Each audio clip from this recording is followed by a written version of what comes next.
A continuación, en este tutorial vamos a explicar el teorema de Pitágoras. El teorema de Pitágoras se utiliza solamente en triángulos rectángulos. Recordemos que un triángulo rectángulo es aquel que tiene un ángulo recto. En la imagen podemos observar que el ángulo recto es este cuadrito de acá. Ese cuadrito nos indica que ese ángulo mide 90 grados. Todos los triángulos rectángulos, sus lados reciben un nombre en especial.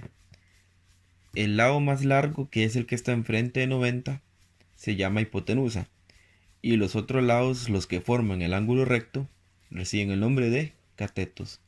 Para este caso vamos a diferenciar los catetos con el nombre de cateto 1 y cateto 2.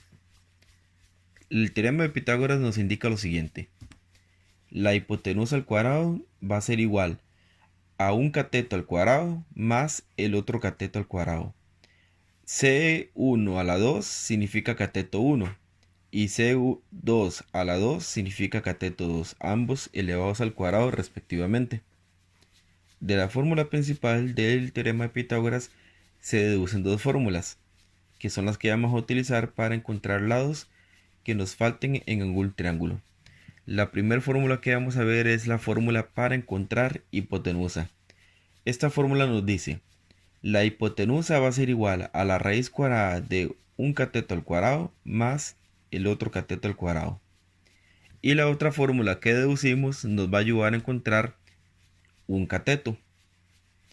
Esta fórmula nos va a indicar que un cateto va a ser igual a la raíz cuadrada de la hipotenusa al cuadrado menos el otro cateto al cuadrado.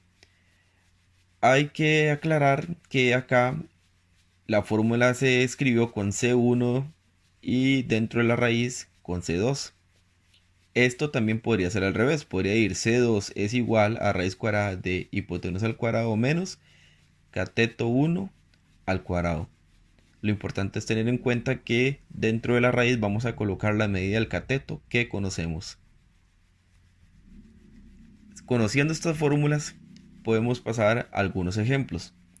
El primer ejemplo nos dice lo siguiente: determine la medida del lado que falta. Como podemos observar en la figura, es un triángulo rectángulo donde lo que nos hace falta es la medida de la hipotenusa. Para eso utilizamos la fórmula de la hipotenusa. La hipotenusa va a ser igual a raíz cuadrada de un cateto al cuadrado más el otro cateto al cuadrado. Empezamos a reemplazar y tenemos que x, que es la hipotenusa, va a ser igual a raíz cuadrada de 8 al cuadrado más 6 al cuadrado. Cuando resolvemos las potencias obtenemos que 8 al cuadrado es 64 y 6 al cuadrado es 36. Si lo sumamos obtenemos que eso es 100. Manteniendo la raíz cuadrada nos queda que x va a ser igual a raíz de 100. Y la raíz de 100 es exacta y el resultado es 10.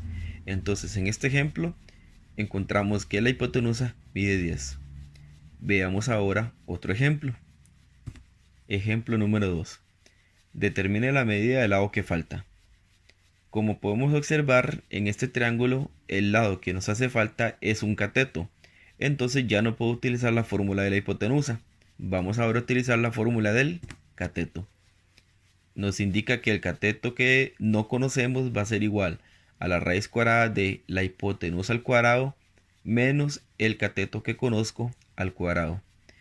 Sustituyendo los catetos, la hipotenusa y el cateto, en la fórmula nos queda lo siguiente: x, que es el cateto que no conozco, va a ser igual a la raíz cuadrada de paréntesis 4 raíz de 5, cierro el paréntesis, al cuadrado, menos paréntesis 3 raíz de 2, que es el cateto que conozco, cierro paréntesis, al cuadrado.